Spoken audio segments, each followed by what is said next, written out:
말씀을 보겠습니다. 욥기 3장 11절부터 26절의 말씀. 어찌하여 내가 태에서 죽어 나오지 아니하였던가? 어찌하여 내 어머니가 해산할 때에 내가 숨지지 아니하였던가? 어찌하여 무릎이 나를 받았던가? 어찌하여 내가 젖을 빨았던가? 그렇지 아니하였던들 이제는 내가 평안히 누워서 자고 쉬었을 것이니 자기를 위하여 폐허를 일으킨 세상 임금들과 모사들과 함께 있었을 것이요 혹시 금을 가지며 은으로 집을 채운 고관들과 함께 있었을 것이며 또는 낙태되어 땅에 묻힌 아이처럼 나는 존재하지 않았겠고 빛을 보지 못한 아이들 같았을 것이라. 거기서는 악한 자가 소요를 그치며 거기서는 피곤한 자가 쉼을 얻으며 거기서는 갇힌 자가 다 함께 평안히 있어 감독자의 호통 소리를 듣지 아니하며 거기서는 작은 자와 큰 자가 함께 있고 종이 상전에게서 놓이느니라. 어찌하여 고난을 당하는 자에게 빛을 주셨으며 마음이 아픈 자에게 생명을 주셨는고 이러한 자는 죽기를 바라도 오지 아니하니 땅을 파고 숨긴 보배를 찾음보다 죽음을 구하는 것을 더하다가 무덤을 찾아 얻으면 심히 기뻐하고 즐거워하나니 하나님에게 둘러싸여 길이 아득한 사람에게 어찌하여 빛을 주셨는고 나는 음식 앞에서도 탄식이 나며 내가 앓는 소리는 물이 쏟아지는 소리 같구나. 내가 두려워하는 그것이 내게 임하고 내가 무서워하는 그것이 내 몸에 미쳤구나. 나에게는 평온도 없고 안일도 없고 휴식도 없고 다만 불안만이 있구나. 욥기란 책은 결코 쉬운 책이 아닙니다. 그 안에 다루고 있는 내용이 매우 심오할 뿐만 아니라 욥이 당하고 있는 이 고난과 고통의 농도가 너무 진하기 때문에 솔직히 그와 같은 고난과 고통을 직면하고 싶지 않은 마음이 우리 안에 있어서 우리에게 더욱 어렵게 다가오는지도 모릅니다. 그러나 욥기를 우리가 진실로 마음을 다해서 소화해낼 수만 있다면 또 소화해내기 시작한다면 우리의 믿음이 더욱 성숙해지고 더 깊어지게 될 것입니다. 고난 안에 담겨있는 하나님의 심오한 섭리와 계획들을 우리가 깨닫게 되기 때문에 그렇죠. 미국에서 제가 목회할 때 저희가 좋아하는 한 장로님께서 이끄시는 CMF라고 불리는 가정치유사역기관이 있었는데요. 하루는 그 기관에 정기 원래 예배가 있다고 저희 부부를 초청하기에 저희가 함께 그 예배에 참석한 적이 있었습니다. 그날의 설교자가 다루었던 본문이 욥기의 말씀이었어요. 그래서 쉽지 않은 본문이라 마음속에 한편에 기대감을 가지고 있는데 마침내 설교자가 소개되면서 그 강사가 서서히 강단 쪽으로 이동을 하는데 휠체어를 타고 움직이기 시작하는 거예요. 그리고 조용히 보니까 그 목사님은 뇌성마비 장애를 가지고 있어서 온몸의 지체들이 제멋대로 움직이고 있어서 온몸을 뒤틀어야 겨우 한 문장을 어렵게 그렇게 말씀을 하시는 그런 분이시더라고요. 그분이 어렵게 한 문장 한 문장을 말을 해도 입과 혀가 어눌하게 반응하기 때문에 혹 듣는 분들이 듣는데 어려움이 있을까 해서 그분의 설교 전문을 다 PPT 작업을 해가지고 그것을 모든 사람들에게 화면으로 띄워주시더라고요. 그리고 그분은 설교 전문을 다 외워가지고 한 문장 한 문장을 어렵게 소화해내시는데 그곳에 계신 모든 분들이 욥기가 다루고 있는 이 고난과 고통이라고 하는 이 주제를 문자적으로만 아니라 그분이 육체로 그대로 표현하고 있는 그 시청각적으로 시각적으로 또 실제적으로 입체적으로 느낄 수 있어서 그날 그 자리는 완전히 눈물바다가 되었습니다. 어려운 지역에서 사역하시는 선교사님들도 많이 왔고 또 개척교회를 하면서 많은 애환을 가지고 있는 사역자들이 함께 많이 모여 있는데 강사가 한 문장 한 문장 어눌한 언어로 욥의 고난을 이렇게 말씀하실 때 모두들 다 아무런 말씀을 하지 못하시고 그저 고개를 푹 숙이고 다들 펑펑 우시면서 그날 엄청난 위로와 격려와 도전을 받았던 것을 기억해 봅니다. 고난의 문제는 결코 인생에게 쉽지 않아요. 오늘 욥은 계속해서 탄식을 하고 있습니다. 어찌하여 어찌 보면 우리는 이유와 그 까닭을 알지 못하기 때문에 더욱더 고난이 더 깊게 다가오는지도 몰라요. 11절의 말씀에 어찌하여 내가 태에서 죽어나오지 아니하였던가? 어찌하여 내 어머니가 해산할 때 내가 숨지지 아니하였던가? 엄청난 환난과 시련을 당하면서 욥은 깊은 탄식을 쏟아냅니다. 왜 내가 모태로부터 사산되어 이 땅에 태어나지 않았으면 좋았을 뻔했는데 왜 내가 굳이 잉태되고 이렇게 해산되어서 오늘의 이 환난을 보게 된다는 말인가? 20절의 말씀도 보면 어찌하여 고난당하는 자에게 빛을 주셨으며 마음이 아픈 자에게 생명을 주셨는가? 욥은 급기야 모든 마음속에 있는 탄식을 하나님 앞에 쏟아내기 시작해요. 왜 하나님은 고난당하는 자의 생명을 차라리 걷어가시지 굳이 우리 인생에게 빛을 주셔서 생명을 누리게 하시는가? 왜 굳이 마음이 아프고 쓰려린 자에게 생명을 줘서 오늘을 살게 하며 내가 이 못 볼 이런 환난과 이런 시련을 보고 당하게 하시는 것인가? 여러분, 고난을 통해서 우리가 깨닫게 되는 것이 무엇일까요? 고난 안에 담겨있는 심오한 섭리와 유익함이 있다면 무엇일까요? 첫째로는 고난은 인생의 연약한 실존을 깨닫게 해준다고 하는 것입니다. 욥이 고난당하기 전에 그의 경험했던 세상은 온통 형통함과 그리고 풍성함, 행복과 평강으로 가득 찬 그런 세계였습니다.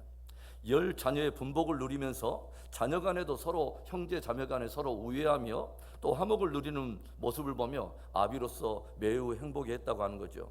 양떼와 소떼뿐만 아니라 종들을 부리면서 풍성함을 누렸고 자기에게 실려져 있는 그 힘으로써 이웃에게 베풀고 또 사람들로부터 존경을 받으며 삶은 이런 거야, 한 번쯤 사람은 이런 삶을 살아볼 만해 라고 나름 자기의 삶에 대해서 자부도했을 거예요. 그런데 어느 날 그에게 닥친 까닭모를 그 고난과 시련은 하루아침에 그의 모든 삶을 다 무너뜨려 버렸고 모든 것을 잃어버린 욥은 이제 욕창이 몸에서 나가지고 자기의 그 욕창을 기와로 깨진 기와 조각으로 긁어대면서 사람들로부터 비방을 받는 그런 신세로 전락하고 말았어요.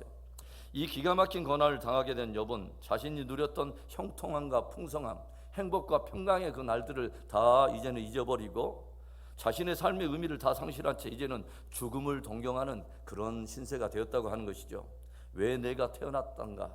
왜 내가 못해서 사산되지 않고 해산돼서 오늘의 이 끔찍한 시련을 당하고 있는가?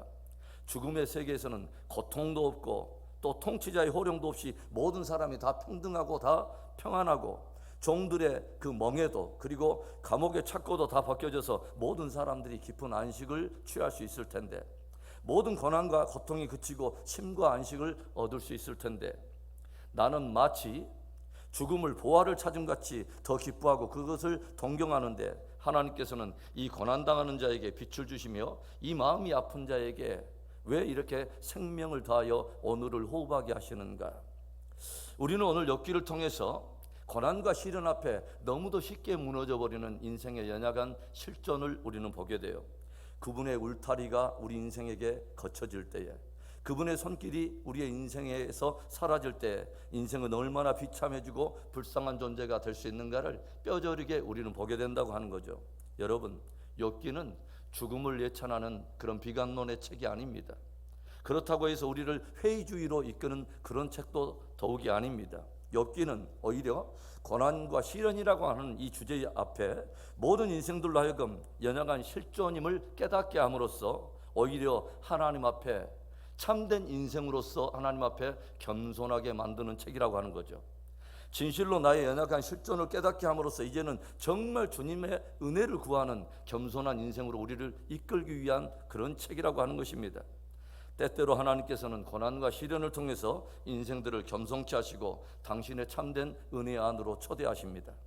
삶의 순간 겸손히 주님의 은혜 안에 거하며 그분과 동행하는 진짜 복된 저와 여러분의 삶과 생애가 되기를 주의 이름으로 축원합니다. 고난을 통해서 우리들이 깨닫게 되는 것이 무엇일까요? 고난이 우리에게 깨우쳐지는 심오한 섭리와 유익함은 무엇일까요? 둘째로는 고난은 인생의 참된 주권자가 누군가를 깨닫게 해준다고 하는 것입니다. 오늘 고난 중에 욥은 탄식하고 있어요. 차라리 내가 모태로부터 사산되어서 차라리 태어나지 않았더라면 얼마나 좋았을까. 나는 오늘 고난을 당하며 마치 땅을 파고 숨겨진 보배를 찾은 같이 그렇게 죽음을 구하며 사모하는데 왜 하나님께서는 나에게 빛을 주시며 생명을 주시며 죽음을 구하는 그 길까지 주님은 막으시는 것인가? 욥이 고난과 시련을 통해서 오늘 깊이 깨달으며 뼈저리게 고백하고 있는 것이 뭐예요? 나의 탄생이 내 뜻대로 되어진 것이 아니었다고 하는 거죠. 그와 마찬가지로 나의 죽음 또한 내 뜻대로 할 수 있는 것이 아니라고 하는 거예요. 그 말이 무슨 뜻일까요? 생명이 나에게 속한 것이 아니며 생명과 죽음을 주관하시는 분이 따로 계신다고 하는 것입니다. 즉 내 인생의 주인이 내가 아니라고 하는 사실입니다. 내 인생의 참된 주인이 주권자 되신 하나님이라고 하는 사실이죠. 10명의 내 자녀들의 생명과 저들의 그 사망이 나의 뜻과 주권에 있는 것이 결코 아니더라고 하는 거예요. 내가 누려왔다고 하는 이 모든 부와 재물과 또 모든 부리던 종들과 가축대들이 나의 주권 안에 있는 것이 결코 아니었다고 하는 거죠. 내가 마음을 먹는다고 지켜지고 세워지는 것이 결코 아니더라고 하는 거예요. 하나님께서 우를 거두시고 잠시 손을 거두시니까 금세 모든 것이 무너지고 다 사라지게 되더라고 하는 거예요. 자녀들의 생명과 삶, 또 내가 오늘의 나의 것이라고 주장하고 있는 모든 것들이 결코 나의 주권 아래에 있는 것이 아니더라고 하는 거예요. 제가 종종 그런 말씀을 드리지만 내가 오늘 어떤 사업을 이렇게 하면서도 오늘 나의 목표는 얼마를 버는 것이야 라고 우리가 계획을 한다고 내 계획대로 그렇게 벌어집니까? 하나님께서 사람들을 보내주셔야죠. 하나님께서 물질을 보내주셔야 그것이 벌어지는 거예요. 엄밀히 말한다면 내가 버는 것이 아니에요. 벌어지는 거예요. 내가 생명을 누리고 지키는 것 아닙니다. 생명도 지켜지는 것이고 누려지는 거예요. 숨을 내가 쉬는 것이 아닙니다.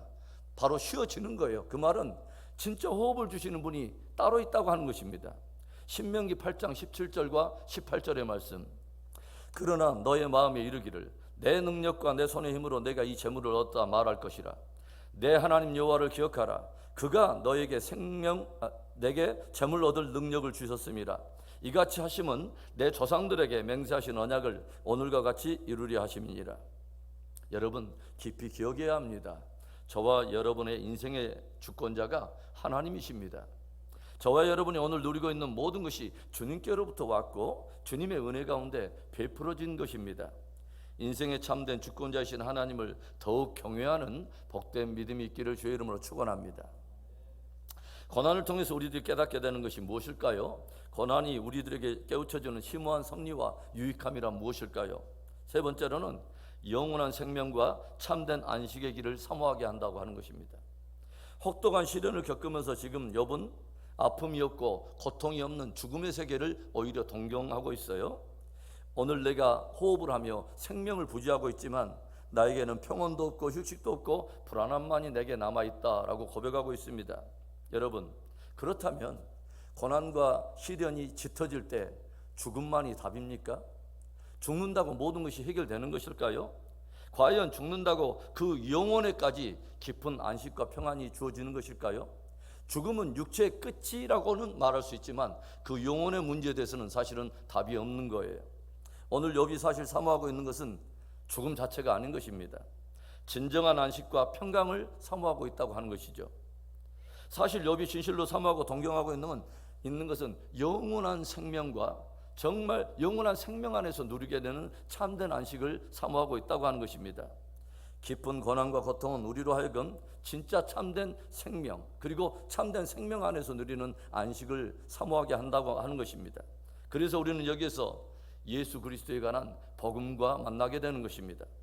해 아래서 수고하는 모든 것들이 죽음이라고 하는 장벽 앞에 모든 그 의미가 헛되고 모든 의미를 다 잃게 만들어 버리지만 그리스도 예수 안에서는 이 모든 것들이 무궁한 의미를 갖기 시작하고 영원으로 이어진다고 하는 사실입니다.